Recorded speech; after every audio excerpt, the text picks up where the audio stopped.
बिहार के मुख्यमंत्री नीतीश कुमार के राज्यसभा जाने पर बयानबाजी तेज हो गई है। इस मामले में अब जन स्वराज के संस्थापक प्रशांत किशोर ने भी तंज कसा है। उनका कहना है कि जब उन्हें 202 विधायकों का समर्थन है तो इसके बाद भी वे राज्यसभा क्यों जा रहे हैं। उन्होंने भागलपुर में एक निजी कार्यक्रम के दौरान न्यूज अंग बिहार से विशेष बातचीत में कहा कि सीएम राज्यसभा जा रहे हैं। यह बात किसी को भी पच नहीं रही है। उन्होंने आगे कहा कि जिन्हें लोकतंत्र में भारी विधायकों का समर्थन हो उन्हें राज्यसभा जाने की जरूरत ही नहीं है। उन्होंने ये भी कहा कि वे राज्यसभा इसलिए जा रहे हैं कि जिस सरकार का वे नेतृत्व कर रहे हैं वह उनके कामों के आधार और लोकप्रियता के आधार पर नहीं बनी थी। बता दें कि जन स्वराज के सुप्रीमो प्रशांत किशोर शुक्रवार की शाम भागलपुर पहुंचे थे। वे अपने निजी कार्यक्रम के तहत तातारपुर स्थित advance trauma and multi speciality अस्पताल के डायरेक्टर डॉक्टर इम्तियाजुर रहमान के लेमन बिस्ट्रो में उनके पुत्र के निधन पर शोक व्यक्त करने आए थे। इस दौरान पत्रकारों से बातचीत में प्रशांत किशोर ने कहा कि बिहार सरकार केंद्र के समर्थन पर निर्भर है, जिसके कारण राज्य के फैसलों पर बाहरी प्रभाव साफ दिखाई देता है। प्रशांत किशोर ने बिहार की मौजूदा राजनीतिक स्थिति पर तीखी टिप्पणी करते हुए कहा कि राज्य में सरकार जनहित के कामों के आधार पर नहीं बल्कि राजनीतिक समीकरणों और चुनावी सहयोग के आधार पर बनी है। उन्होंने कहा कि यही कारण है कि सरकार बनने के महज 4 महीने बाद ही मुख्यमंत्री नीतीश कुमार को दिल्ली जाना पड़ रहा है। उन्होंने आरोप लगाया कि मौजूदा सरकार केंद्रीय नेतृत्व के इशारों पर चल रही है। प्रशांत किशोर ने मुस्लिम प्रतिनिधित्व के मुद्दे पर भी चिंता जताते हुए कहा कि सिर्फ टिकट देना पर्याप्त नहीं है बल्कि नेतृत्व और निर्णय प्रक्रिया में वास्तविक भागीदारी जरूरी है। उन्होंने कहा कि जब तक समाज में जागरूकता नहीं आएगी और लोग अपने अधिकारों के लिए एकजुट नहीं होंगे तब तक उन्हें उचित हिस्सेदारी नहीं मिल सकेगी। इस मौके पर शहर की प्रसिद्ध स्त्री रोग विशेषज्ञ डॉक्टर इमराना रहमान समेत कई गणमान्य लोगों की मौजूदगी देखी गई। राजनीति में, लोकतंत्र में जिन लोगों की भूमिका होती है चुनाव में जीतने में, सरकार बनने के बाद वही लोग उसके मालिक मुखिया होते हैं। तो जो अभी बिहार में आप देख रहे हैं कि 202 विधायकों का समर्थन होने के बावजूद नीतीश कुमार दिल्ली जा रहे हैं, ऐसा क्यों है? क्योंकि ये 202 विधायकों का जो समर्थन है, इनकी जो जीत है वो नीतीश कुमार की लोकप्रियता के आधार पर या सरकार के काम के आधार पर नहीं हुई है। वो सरकार के 10,000 रुपये से जो वोट खरीदे गए हैं उसके आधार पर हुआ है। इलेक्शन कमीशन ने जो मदद उनको करी है उसके आधार पर हुआ है। केंद्र में सरकार जो बैठी हुई है उनकी मदद से हुआ है। तो आप देख रहे हैं कि अभी चुनाव के नतीजे आए हुए, सरकार बने हुए 4 महीने हुए और नीतीश जी को अब दिल्ली जाना पड़ रहा है। और सरकार अब कौन चलाएगा? सरकार अब वो लोग चलाएंगे जो इलेक्शन कमीशन जिनके हाथ में है, जिनके हाथ में केंद्र सरकार है, जिनके कहने पे सारे पैसे बटे हैं। तो मेरा कहने का मतलब ये है कि अब सरकार आगे आप देखेंगे कि मोदी जी और अमित शाह जिसको चाहेंगे वो बैठेगा, वो चलाएगा और बिहार को गुजरात के हितों के हिसाब से चलाया जाएगा। ये बात आप निश्चित जानिए कि जो भी बिहार में मुख्यमंत्री बनेगा उसके लिए गुजरात के विकास, गुजरात की प्राथमिकताएं जो हैं वो पहले होंगी, बिहार उसके बाद में होगा। सर एक सवाल है, अगर मुस्तकबिल में सर फ्यूचर में आपकी सरकार बनती है तो मुसलमानों की उसमें हिस्सेदारी क्या होगी सर? आबादी 17% है। मुसलमानों की भागीदारी उतनी होगी जितनी मुसलमान भागीदारी लेना चाहते हैं। नहीं, अब तक तो जन स्वराज ने, मैं आपको बता रहा हूँ, जन स्वराज ने 36 मुस्लिम साथियों को टिकट दिया। जी। और ये कह के दिया कि जहाँ पर भी मुस्लिम विधायक पहले से हैं या उम्मीदवार हैं वहाँ से जन स्वराज का कोई मुस्लिम साथी चुनाव नहीं लड़ेगा। इसका मतलब है कि उन 36 जगहों पर जहाँ मुसलमानों की आबादी 50,000 से ज़्यादा है और कोई दूसरा मुसलमान नहीं लड़ रहा था, उन जगहों से जन स्वराज से मुसलमानों को टिकट मिला, लेकिन समाज ने उनको वोट नहीं दिया। तो नतीजा क्या है? इस बार के विधानसभा चुनाव में 18% आबादी वाला मुस्लिम समाज, उसके 6 विधायक जीत कर आए। तो अगर आप भागीदारी लेना नहीं चाहेंगे, अगर आप लोकतंत्र में भागीदार नहीं बनेंगे तो कोई आपको प्लेट में सजाकर नहीं देगा। बिल्कुल। तो समाज को ये समझने की ज़रूरत है कि आपको भी जद्दोजहद करनी पड़ेगी। कोई दूसरा व्यक्ति 18% आबादी का नेतृत्व रहनुमा नहीं बन सकता है। जब तक समाज जद्दोजहद नहीं करेगा तब तक उसको नेतृत्व नहीं मिलेगा, हिस्सेदारी भागीदारी नहीं मिलेगी। भाई जनसुराज में हम लोग कोई एमएलए एमपी बनने नहीं आए हैं। जो जनसुराज की मूल भावना है, बिहार में आमूलचूल परिवर्तन तब होगा जब यहाँ समाज की सोच में परिवर्तन होगा। राजनीति जो है वो तो समाज का ही एक आईना है। अगर समाज में भ्रष्टाचार है तो राजनीति में भ्रष्टाचार है, समाज में जातिवाद है इसलिए राजनीति में जातिवाद है, समाज में हिंदू मुस्लिम है इसलिए राजनीति में हिंदू मुस्लिम है।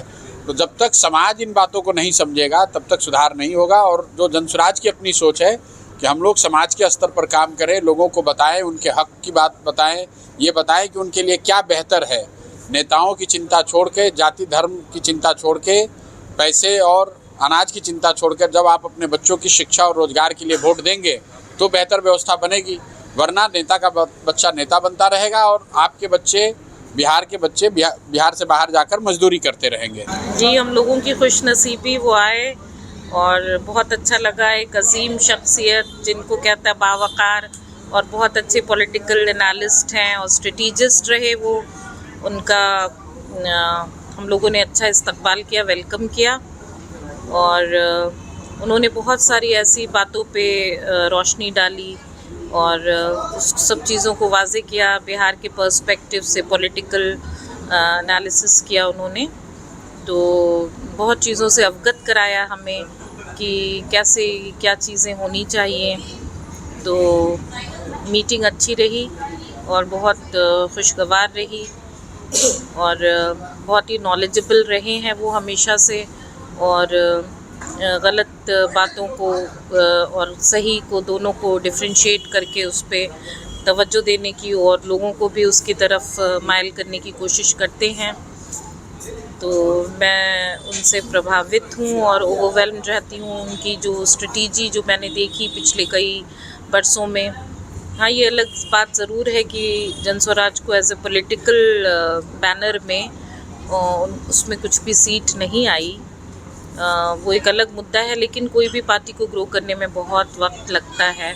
ये कोई 10-15 दिन का तो कोई चीज़ नहीं है, क्योंकि उन्होंने बहुत लेट से इसकी शुरुआत की एज इन पॉलिटिक्स में। पहले तो वो डिज़ाइन करे, is a designer of politics, तो उनका रोल तो उस तरह से रहा था कि उसके मैन बिहाइंड द कर्टन। मतलब वो एक विजनरी हैं और उनका थॉट प्रोसेस और विजन जो है आज मतलब बिहार को किस तरह उन्नति के रास्ते पे ले जाएगा और अग्रसर होगा, ये जब तक पढ़े लिखो, उनका मेन मकसद है कि एजुकेटेड लोग जो इसमें पार्टिसिपेटरी हों, कंट्रीब्यूटरी हों, डेमोक्रेसी का हिस्सा बने, और तभी मतलब प्रॉपर डेमोक्रेसी का रिप्रेजेंटेशन होगा।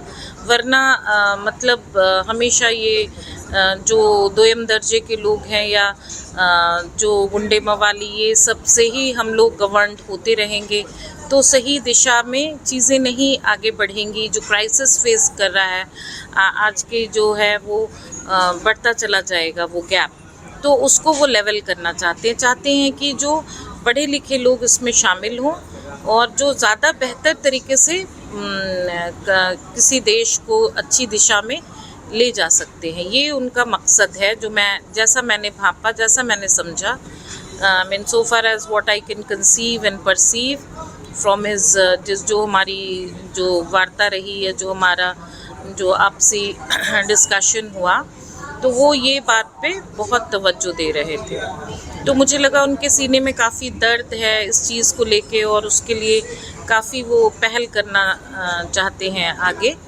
इसी मुद्दे को वो फाइट कर रहे हैं, इसी के लिए वो एक रेवोल्यूशन लाना चाहते हैं। तो एक गालिब का शेर था जो मेरे जहन में गर्दिश किया वक्ती तौर पे, तो रगों में दौड़ते फिरने के हम नहीं कायल, जो आँखों से ही न टपका तो लहू क्या है। देखिए, एक्चुअली मेरा बेटे की मौत के सिलसिले से वो नहीं आए थे अपना कंडोलेंस के लिए, तो आज इसी बहाने वो आए भी। ठीक है, जाहिर है नेता आदमी है तो उनके साथ 10 तो लोग तो रहेंगे ही, तो ये रहना भी चाहिए, आखिर पहचान कैसे बनेगी। लेकिन यह कि वो चूँकि एक बहुत ही मंझे हुए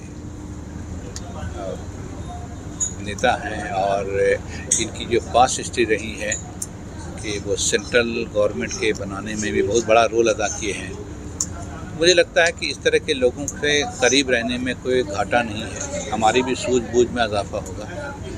तो ये बेसिकली कॉन्डोलेंस के लिए ही आए थे।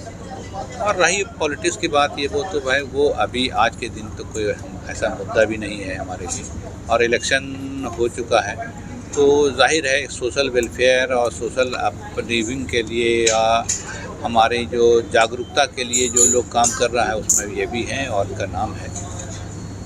इसको क्या सर मुस्तकबिल के वज़ीर आला के तौर पर देख रहे हैं, देख सकते हैं?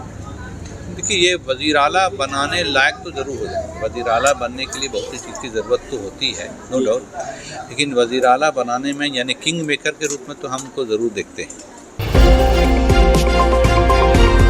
भागलपुर नगर निगम प्रशासन ने बिना ट्रेड लाइसेंस के व्यवसाय संचालित करने वालों पर कड़ी कार्रवाई के संकेत दिए हैं। नगर निगम ट्रेड लाइसेंस शाखा के प्रभारी राकेश कुमार ने स्पष्ट किया है कि सभी व्यापारियों के लिए 31 मार्च तक लाइसेंस बनवाने या नवीनीकरण कराने का अंतिम अवसर है। वहीं सिटी मैनेजर विनय प्रसाद यादव ने बताया कि प्रक्रिया को पूरी तरह सरल बनाया गया है ताकि किसी भी व्यापारी को परेशानी ना हो। इच्छुक व्यापारी निगम कार्यालय पहुंचकर आसानी से फॉर्म प्राप्त कर सकते हैं और ऑपरेटर की सहायता से आवेदन पूरा कर सकते हैं। उन्होंने बताया कि नगर आयुक्त का सख्त निर्देश है कि निर्धारित तिथि के बाद सख्त कदम उठाए जाएं। बिहार नगर पालिका अधिनियम 2007 की धारा 342 के तहत बिना ट्रेड लाइसेंस के संचालित संस्थानों को सील करने की कार्रवाई शुरू की जाएगी। इसके साथ ही संबंधित व्यापारियों पर आर्थिक दंड भी लगाया जाएगा। प्रशासन ने सभी व्यापारियों से अपील की है कि वे समय रहते लाइसेंस बनवाकर कानूनी प्रक्रिया का पालन करें, अन्यथा कड़ी कार्रवाई के लिए तैयार रहें। एक ट्रेड लाइसेंस से संबंधित जो है सो आदेश निर्गत है, जिसमें जो डेडलाइन है वो 31 मार्च है। 31 मार्च तक जिनका पूर्व से निर्गत लाइसेंस है वो नवीनीकरण का कार्य करवा लें, और सर्वे जो निगम के द्वारा किया गया है 30,000 दुकानों का सर्वे किया गया है, वो भी अपना जो है लाइसेंस निर्गत करवा लें। नहीं तो 31 मार्च के बाद पुनः जांच की जाएगी और उन पर कार्रवाई की जाएगी तथा फाइन इंक्रोच किया जाएगा, फाइन भी लगेगा। इसलिए सबों से अपील है, विवाह भवन हो, दुकान हो, रेस्टोरेंट हो, विवाह भवन हो, लॉज हो, तो सील किया जाएगा अगर आप नहीं ये करवाते हैं तो। इसके बाद 31 मार्च के बाद आपको फाइन भी जो है सो लगेगा। इसलिए सभी प्रतिष्ठान से, दुकान से, विवाह भवन के सभी व्यवस्थापक से अनुरोध है कि आप जल्द से जल्द जो है ट्रेड लाइसेंस का काम, लाइसेंस निर्गत यहाँ से की जा रही है, आप करवाना सुनिश्चित करें।